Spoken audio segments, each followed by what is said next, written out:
We did put the Alliance website, of which you're featured, on the Facebook page. And so if people want to go, there's a couple of different links on that. So maybe you could break that down for us. There is like Band Start.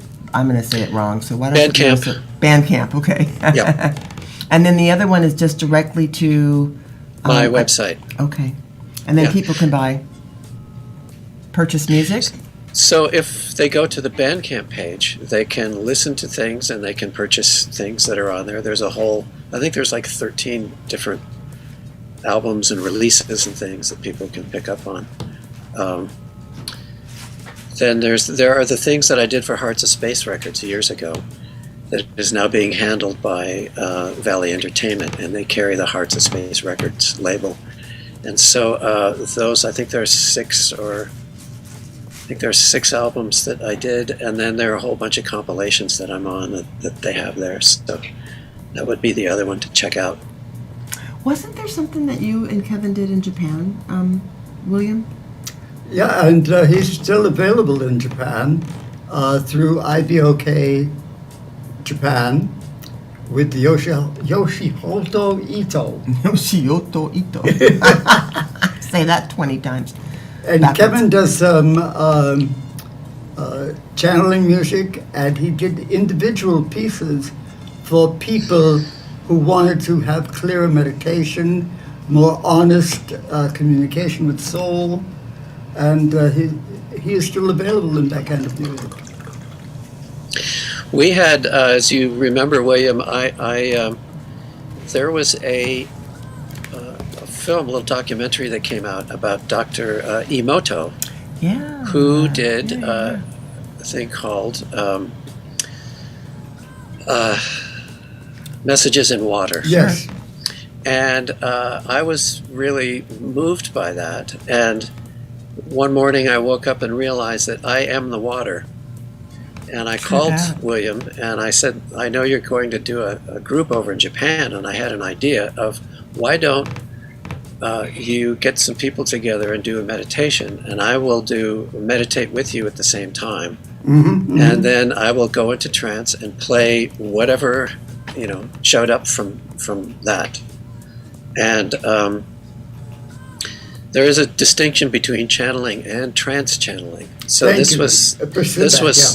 well, channeling, we all channel. I mean, if you wake up in the morning, you're channeling your spirit. When you go to sleep at night, your spirit is traveling and going wherever, and when you wake up, it's back in the body. So in that sense, you're channeling your higher self spirit.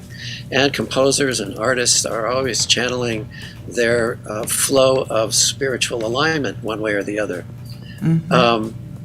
But trance channeling is something where, at least my experience of it, is that I, with the protections that I have in place, I will allow myself to become a conduit for direct spiritual connection. So it's as William has done with Dr. Peebles, where he goes into trance and looks like he just falls asleep, and then Dr. Peebles comes in very powerfully and has a conversation with someone. Well, what I've done musically was the same thing, only just with music and sounds. When spirit comes through, there's something that we could call a block of knowledge, a block of energy, a block of vibration that comes through. Someone asks a question, and Dr. Peebles or spirit will answer that very directly related to how that question is worded and the vibration of it. But there's a whole huge block of energy that's accessing. But what comes out of that is what is called forth from that vibration. So when I'm doing, I don't know if that makes sense or not, but when I'm doing the music, it's that same block of energy. It just doesn't come through in language. It comes through in a vibration that is translated through the sounds and music and melodies or textures or whatever. I never know what it's going to be. So I go into trance by essentially letting go and falling asleep after having prepared everything, gotten all the sound palette together, which I heard in my meditation. And then then I kind of wake up and I hit save immediately, you know? And then I leave because I don't want my intellectual mind to get involved in what just happened. Yes. So I'll leave and I'll come back sometime later. I said that because intellectual energy and channeling energy are not compatible. They're not the same energy at all. And so I will come back later and I would sort of check in and see if anything more is needed. If it is, then I will go into trance again.